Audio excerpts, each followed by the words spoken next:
First Jaganmohan Reddy గారికి వాళ్ళది పెద్ద రాజకీయ కుటుంబం కానే కాదు.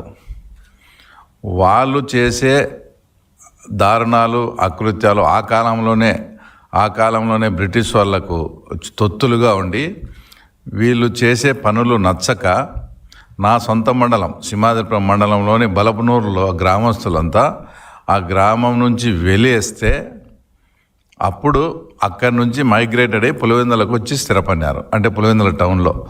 అది వాళ్ళ కుటుంబం యొక్క బ్యాక్గ్రౌండ్. అంటే ఆ కాలంలోనే బ్రిటిష్ వాళ్లకు తొత్తులుగా మారి ఆ తర్వాత మనం ఏదైతే స్వాతంత్ర సమరయోధులు వాళ్ళకున్నారో ఆ కాలంలోనే భారతదేశానికి అన్యాయం చేసిన కుటుంబ చరిత్ర వాళ్ళది. అలాగే ఈయన చేసుకుంటూ మళ్ళీ మాదేందో పొలిటికల్ ఫ్యామిలీ, మా నాన్న నాకు రాజకీయం ఇట్లా చేయనాడు అట్లా చేయనాడు అని చెప్తాడు కదా.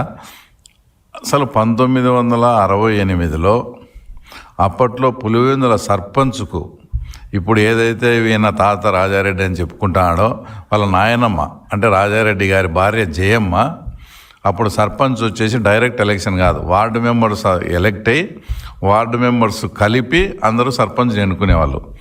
1968లో రాజారెడ్డి గారి సతీమణి జగన్మోహన్ రెడ్డి గారి నాయనమ్మ రాజశేఖర రెడ్డి గారి తల్లి అయినటువంటి జయమ్మ గారు పులివెందుల సర్పంచ్ ఎలక్షన్స్లో భాగంగా ఒక వార్డు మెంబర్కు పోటీ చేస్తే గాడిచర్ల కృష్ణమూర్తి అనే ఒక ఆయన చేతుల్లో వార్డు మెంబర్కు ఓడిపోయిన చరిత్ర వీళ్ళది.